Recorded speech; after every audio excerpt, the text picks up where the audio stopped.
Yo les gars, on se retrouve aujourd'hui pour une nouvelle vidéo. Aujourd'hui, on va voir la banlist qui est sortie hier soir et on va voir un petit peu qu'est-ce qui a bougé, voir un petit peu selon les cartes, qu'est-ce que ça va changer dans Yu-Gi-Oh! Et pouvoir un petit peu réfléchir à qu'est-ce que ce sera la prochaine méta. Donc on est parti pour l'analyse de la nouvelle banlist. On commence directement avec les cartes qui sont limitées. Donc la première c'est Bestial Dreamsroom. Donc on a déjà eu notre Magnamoot qui a été limité il y a un peu de temps. Et maintenant c'est Dreamsroom qui a pris sa part. Donc Dreamsroom, je rappelle, il se spé logiquement comme un bestial et par contre quand il part au cimetière il peut cibler une carte et ensuite l'envoyer au cimetière. Donc c'est une carte qui est assez gênante quand elle est sur le terrain.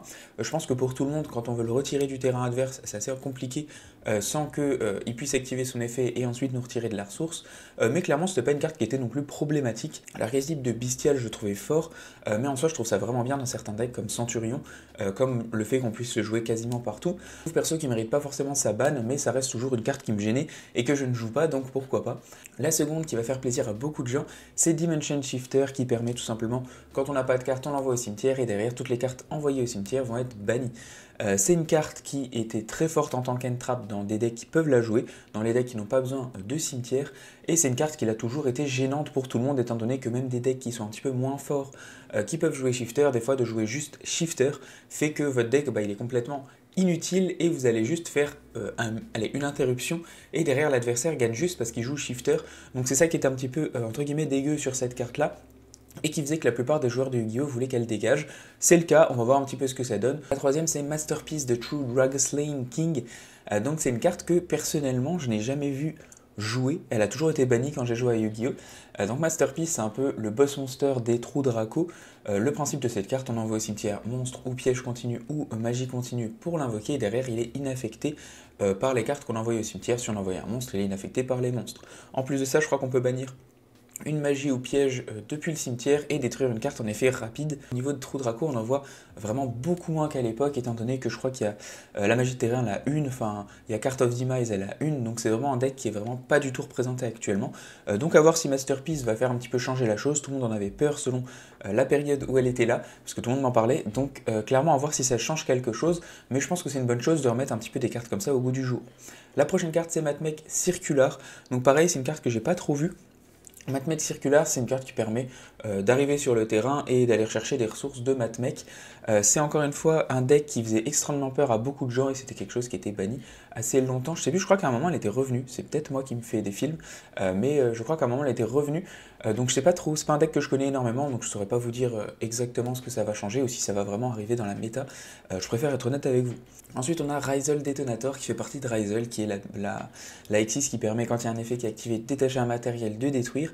C'est une carte qui était très forte, donc qui fait toujours partie de Ryzel et du board final du deck.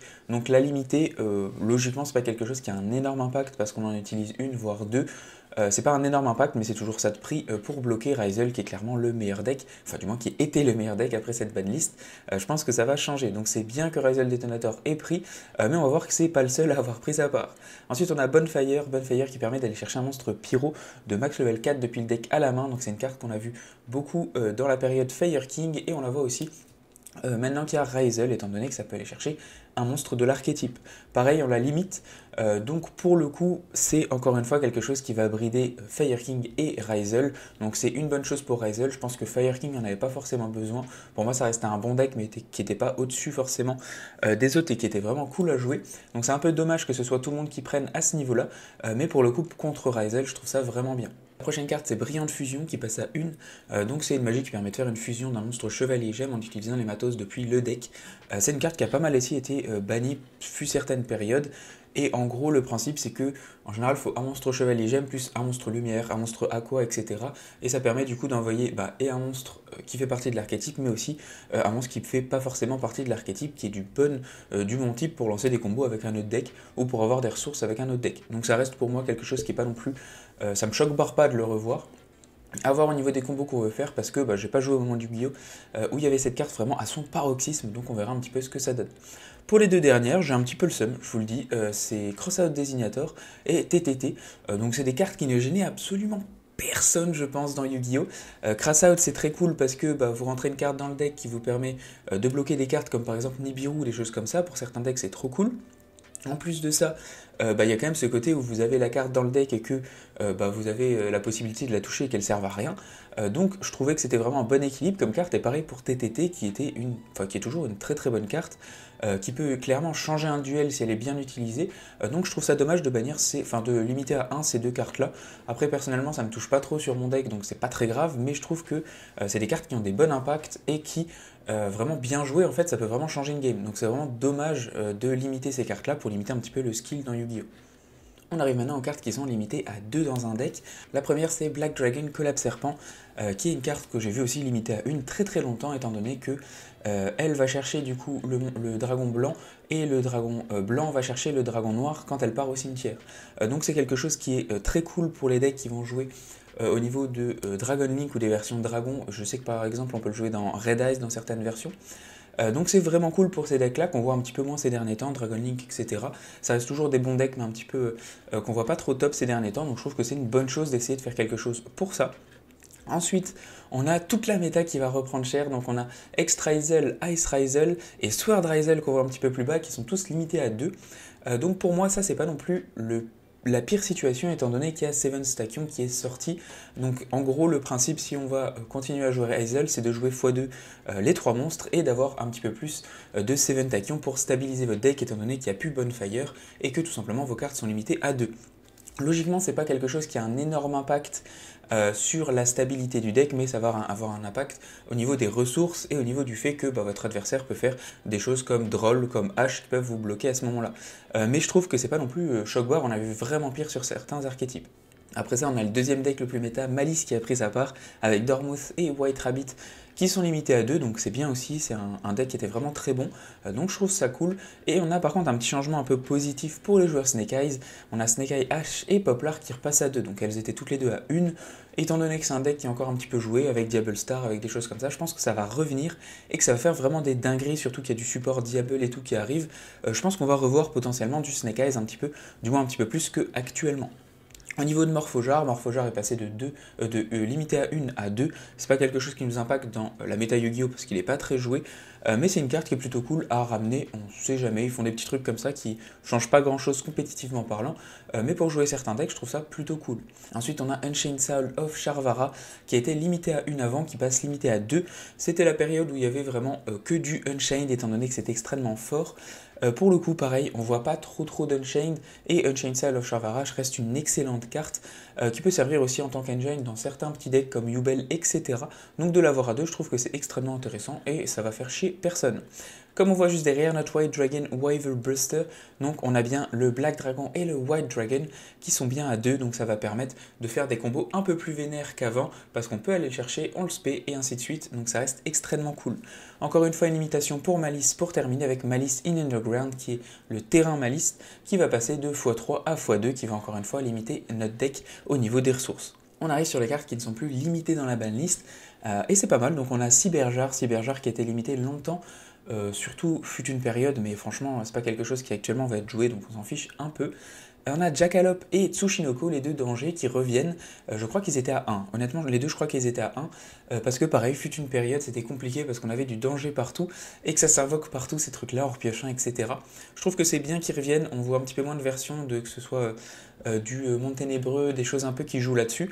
Donc je trouve que c'est une bonne chose de ramener les dangers. Et j'adore vraiment les dangers sur le principe. Donc je kiffe vraiment qu'ils reviennent. Et je pense pas que ça va changer grand-chose, à part un peu de stabilité et un peu plus de ressources au niveau de certains decks. Donc c'est cool. Ensuite, on a Eva qui était repassée à 2 selon la dernière decklist, je crois. Eva, c'est une carte qui, quand elle est envoyée au cimetière, nous permet d'aller chercher des ressources dans Dritron. Dritron, pareil, c'est un deck qui est déjà extrêmement stable et extrêmement fort, mais qu'on voit toujours pas dans la méta. Donc rajouter un Eva à 3, ça va vraiment pas changer les choses, je pense. Et au mieux, ça va le faire un petit peu jouer un peu plus au niveau compétitif, donc pourquoi pas. Pour terminer, on a une carte Performapal Monkey Board qui du coup n'est plus limitée. Je connais pas assez Performapal pour m'y intéresser et savoir si c'est bien. Je crois que c'est assez vénère, et en plus de ça on a eu pas mal de support dans la dernière extension, donc pourquoi pas, on verra ce que ça donne. Honnêtement je connais pas assez le format de ce truc là pour vous dire vraiment ce que ça va faire. On arrive sur la dernière partie et la plus intéressante, les cartes qui sont maintenant bannies.